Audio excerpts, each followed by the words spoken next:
Trump's new tariffs hit 60 trading partners over forced labor concern. The Trump administration is imposing fresh tariffs on Friday. The new duties hit 60 trading partners, including the European Union. Rates are set at 10% and 12.5%. The White House says the tariffs address weak forced labor enforcement abroad. The duties fall under Section 301 of the Trade Act. They replace a temporary 10% global tariff that expires the same day. The Supreme Court struck down Trump's earlier reciprocal tariffs in February. The White House is trying to keep a global tariff floor in place. The new tariffs cover 99.4% of all U.S. imports. They take effect at 12:01 a.m. Eastern Time on Friday. Goods already in transit are exempt until July 28.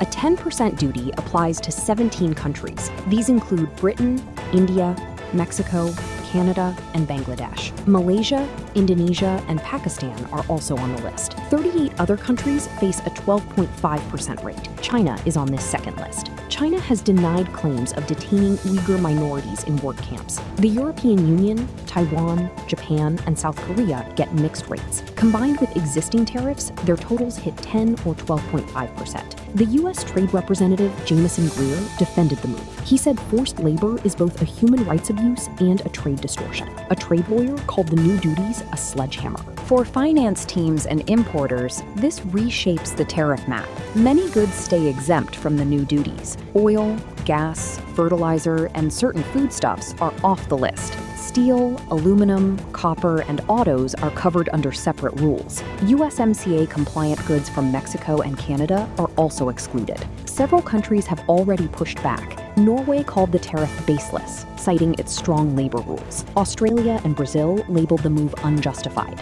Canada said it will keep talking with Washington. Massachusetts Governor Maura Healey warned of higher costs for businesses. Legal experts say Section 301 is harder to challenge in court. It has survived past challenges. Trump officials plan to raise China tariffs back to 20%. That level was agreed with President Xi in a November trade truce. For global importers, the tariff floor is set to hold in place.